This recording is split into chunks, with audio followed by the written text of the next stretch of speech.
Welcome home! The bath is ready. I'm hungry, so the bath will be after. Prepare me dinner. Sure thing. This has been the same old conversation between me and my husband for decades. My name is Karen. I'm a 59-year-old homemaker. I time the preparation of the bath and dinner to coincide with my husband's return from work. Since it's not always clear which he'll want first, I have to have both ready. Hey, bring some tea. When he says that, I simply respond, sure thing, and prepare the tea. I've been living this life for nearly 40 years, so for me, it's just as usual. I got a job right out of high school, met my future husband, who was my boss at the time, and we got married. Being the youngest of 4 siblings with 3 older brothers and with my parents getting on in years, I wanted to get married early to give them some peace of mind. Plus, I was working in an office, but frankly, it wasn't a good fit. As someone with no higher education, I was worried if I could get another job. So, getting married and retiring seemed like the best option for me. When my marriage was settled, my parents were overjoyed and shed tears of happiness. Not long after my daughter was born, they moved into a nursing home, leaving me the family home. I thought my prideful husband would oppose moving into my childhood home, but he figured it was better than renting, so we renovated it and moved in. He hardly did any housework or childcare, but the fact that we raised our daughter comfortably until adulthood is thanks to him. So I thought it was only natural to devote myself to my husband, until I saw that thing. With our daughter married and moved out, it's just the 2 of us in this house now. Our daughter, who lives nearby, checks in on us often, probably out of concern. She says she plans to continue working until she has kids. In our time, it was common for women to quit their jobs when they got married, but it seems times have changed. When I told her how impressive it is that she's doing all the housework for her husband and still working as she always has, she looked puzzled. What are you talking about? We split the housework. Her husband, having lived alone before, can clean, do laundry, and cook. I knew he was capable when it came to work, but didn't expect him to be skilled at housework too. It's quite different from Dad. She laughed as she said that. It seems that her husband, as well as her father-in-law, are good at doing housework. Indeed, a far cry from our household. It was a shock to me, who had always thought it was natural for my husband to not do housework. By the way, Mom, I have a favor to ask. Turns out, she knows someone who runs a housekeeping service and is looking for more staff to expand the business. Mom, why don't you give it a shot? When she asked that, I was taken aback. I hardly have any work experience. I've never worked a day since I got married. Considering my age, I didn't think about working now, but when I heard that many people like me were working, I became a bit interested. Alright, I'll go and listen to the details next time. My daughter said that before she left. That night, when my husband came home, I told him about my daughter's visit and the home help service job. He looked at me incredulously and said, "You can't possibly go to work." After a pause, he added, "Karen, I have a business trip the day after tomorrow, so prepare my stuff." Another business trip? You've been having quite a few recently. Can't be helped, it's part of the job. In the past few years, my husband's business trips have become more frequent. He used to never go on them, but now it seems like he's gone at least once a month. And of course, I'm the one who prepares for his trips.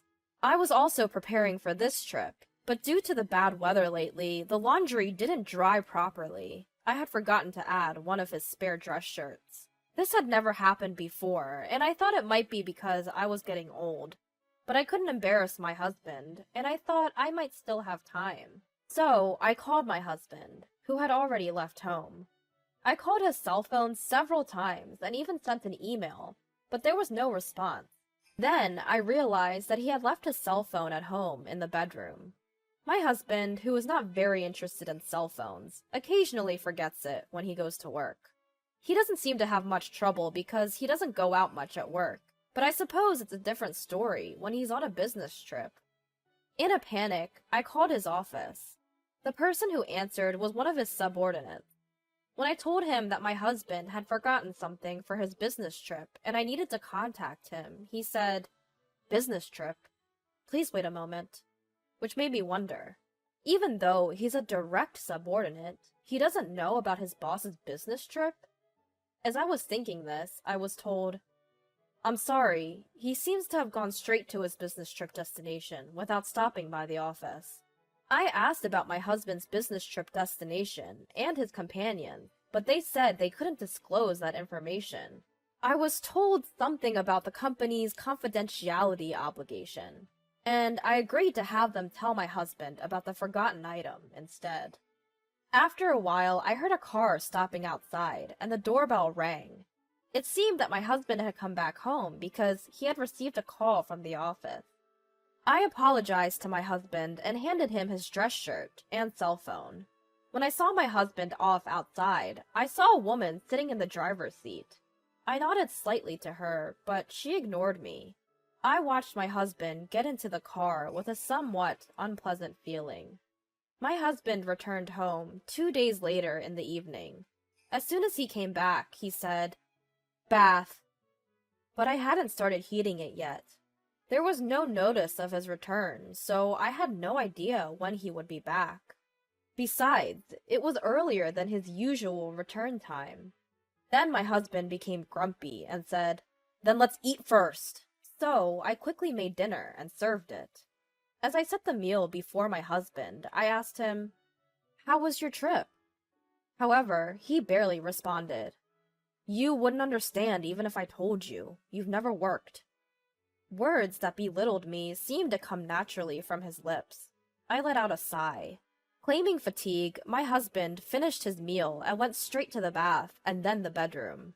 Remembering my daughter's conversation, I called her and said, "I want to hear more about the housekeeping service job." For the 40 years since I got married, all I did was household chores and child rearing, so even if I thought about working, I believed I wouldn't be able to do anything. But with a housekeeping job, I might be able to put the 40 years that seemed wasted to good use. With my daughter out of the house and my time alone at home increasing, I also wanted to have a bit more interaction with people. So I decided to give the housekeeping job a shot. My husband was against it, but I obtained his approval by ensuring that I wouldn't be out of the house when he's home and that I would continue to keep the house clean as usual. Once I started working, it felt refreshing to be able to earn money and receive appreciation for doing housework. My daughter used to thank me occasionally, but ever since it became just the two of us, my husband has never said a word of thanks. When he comes home, all he asks for is bath or dinner. And when he's relaxing, just tea.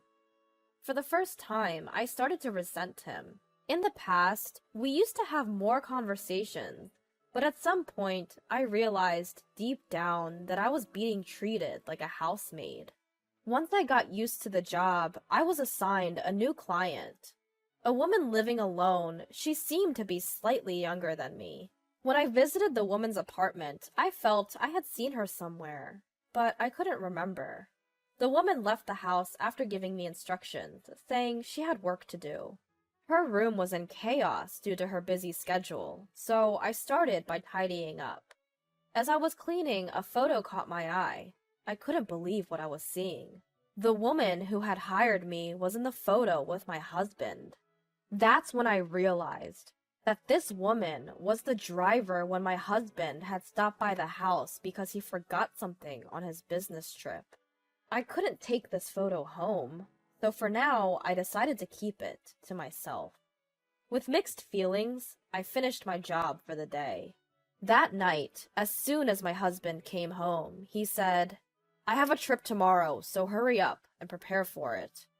"Another trip?" I asked, to which my husband, who seemed grumpy, said, "I can't help it, it's my job. Unlike you, who just get paid for housework, I have a tough job."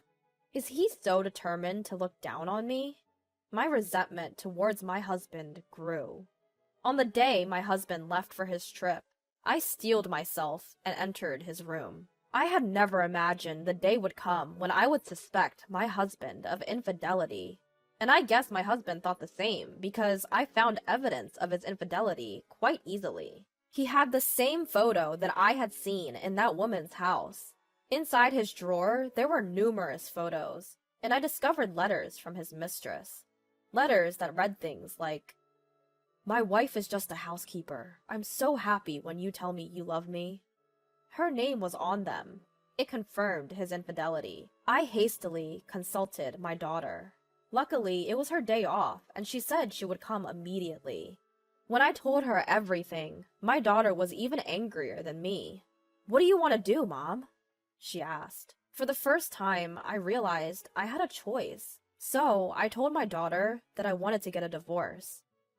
Even though all I know is housekeeping, the fact that my husband called me a mere housekeeper ignited my anger more than it brought me sadness. I was betrayed by the husband I had devoted myself to. With that in mind, I wanted to be away from him as quickly as possible. My daughter offered that if I felt that way, I could move out and live with her. But I felt guilty about involving her husband, and above all, I own this house. I didn't want to leave my husband in this house. But I thought moving out might speed up the divorce, so I started to prepare to move and rent an apartment. My daughter found a lawyer, and I seriously started to take steps toward the divorce. A week later, I consulted with the lawyer, gathered the evidence, and wrote the divorce papers. I brought it up to my husband when he came home. "I want a divorce," I said. He scoffed. "Out of the blue? What will you do after the divorce? You've barely worked a day in your life. You think you can survive on your own?" His words hurt, and holding back tears, I replied, "Even so, it's better than living with someone who's cheating on me." He laughed. "Cheating? What are you talking about? That's not cheating. She's my lover. In other words, she's the main one and you're just the housekeeper. You didn't notice for over 10 years and now you suddenly care? If you hadn't noticed, you could have lived here without a care in the world as a housekeeper. What a pity." He didn't even deny the affair. Was he really this terrible of a person? When I presented him with the divorce papers, he snatched them, filled them out without hesitation, and shoved them back at me. "I'm ready for a divorce anytime. I'll give you until tomorrow. If you're getting a divorce, leave this house," he said, and went to the bathroom. The next morning, for the first time in decades, I broke my routine. I didn't prepare breakfast or lunch for my husband, nor did I wake him up. I left the house early in the morning. He usually wakes up at 7. I left before that and went to a local diner. How refreshing it was, taking breakfast in a sparsely populated diner. The scene before me was so extraordinary, it felt somewhat beautiful. After a while, my cell phone started ringing, several times. It was from my husband. Not the type to text, he usually prefers to call. Chances are, if I answer, he'll just end up berating me. Ignoring him, I turned off my phone. After relaxing at the diner, I went to the local office. As soon as the office opened, I filed the divorce papers. While my husband was at work, I decided to go home and pack up my stuff. But surprisingly, my husband was still at home. "Where the hell have you been? It's your fault I'm late. I can't go to work now, so I've said I gotta go to the hospital and take the day off." Well, it's not surprising a man who's never woken up by himself can't do it now. But taking the day off work, just like that, what an idea. I didn't feel like arguing with him, so I just ignored him and started packing. "Ah, so you've decided to leave. From now on, I'll invite her over." Her must be his mistress. Is he planning to kick me out and live here with her? The moment I heard that, I reached my breaking point. "So, you've been making a fool of me all this time. I've already consulted a lawyer. Be prepared, because I will definitely claim compensation for the affair." At this, my husband just laughed. "A lawyer? I can hire a competent one anytime. You don't stand a chance." I was so frustrated being ridiculed like this, I was about to respond. Suddenly, my husband clutched his stomach and crouched down in pain. I wondered what was wrong, but it seemed like he was really in pain. For a moment, I thought of leaving him like that, but if I do, there might be repercussions against me. Seeing him in such pain, I called an ambulance. The ambulance arrived quickly. I answered their questions and watched over my husband. It was decided that he would be transported to the hospital. One of the paramedics looked at me and said, "Ma'am, you should get ready too." But I responded firmly, "I can't. We're strangers now." The paramedic looked puzzled, but perhaps sensing something, they transported my husband without me accompanying him. At that moment, my husband's face was pathetically funny. When I contacted my daughter, she agreed to go to the hospital. It seems my husband will be hospitalized for a while. I only heard that his life was not in danger, but didn't ask for more details. After all, he's a stranger to me now. It'd be a problem if I develop unwanted feelings. I told my daughter, and she understood. While continuing to pack, I found another photo of my husband with his mistress. Shockingly, it was hidden in the living room drawer. In that drawer were our wedding rings, and I couldn't tell if my husband had intentionally left it there or not. But realizing I hadn't noticed it until now, I felt something was wrong with me. At the same time, anger bubbled up within me again. I thought about leaving this house, but I wasn't going to let it end with me just walking away. My husband wasn't around, and I saw this as an opportunity to act. I moved all his belongings to a rented storage unit. Half a month later, when I started living in a new apartment and finished my work for the day, I found my phone filled with missed calls from my husband. As I was about to drop my phone in surprise, another call came through. I reluctantly pressed the answer button. "Hey, where are you right now? Why can't I get into the house?" My husband's voice echoed. It seemed he had been discharged from the hospital and had returned home. I laughed. "Congratulations on your discharge. That's no longer your home, so why don't you go to your mistress's place?" "What do you mean?" he shouted, but I didn't back down. "I sold the house. You seem to be mistaken, but the house was in my name. I can do whatever I want with my belongings, and it's none of your business. Besides, I've graduated from being your housekeeper. We're already divorced, so do whatever you please." Divorce? He must have forgotten about signing the divorce papers half a month ago, or maybe he thought I wouldn't really go through with it. He seemed bewildered, but I hung up. Later, I claimed damages through a lawyer from both my ex-husband and his mistress.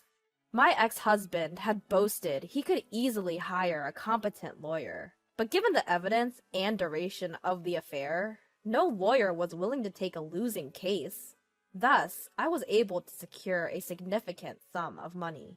From what my daughter heard from my ex-husband, his affair was apparently well known within his company, which made sense considering the reactions I got when I called his workplace. In reality, he wasn't on business trips, but vacationing with his mistress. But once the divorce was finalized, my ex-husband became the butt of jokes at his office for being left by his wife and having his house sold off. Apparently, he felt quite uncomfortable. His colleagues and subordinates were heartless. Furthermore, when he went to his mistress's place and she was also asked to pay damages, she complained that this wasn't what she signed up for and left him. How could she say such a thing after getting involved with a married man? My daughter, unable to forgive her father's infidelity, cut off all contact with him afterwards, so I don't know what happened to him. Given his high pride, he might not be able to stand being laughed at work and might have quit the job. He might have moved back to his hometown, which is far away from here. I thought I was powerless, but once housework became my job, I realized the time I'd spent wasn't wasted, and now I'm living a fulfilling life.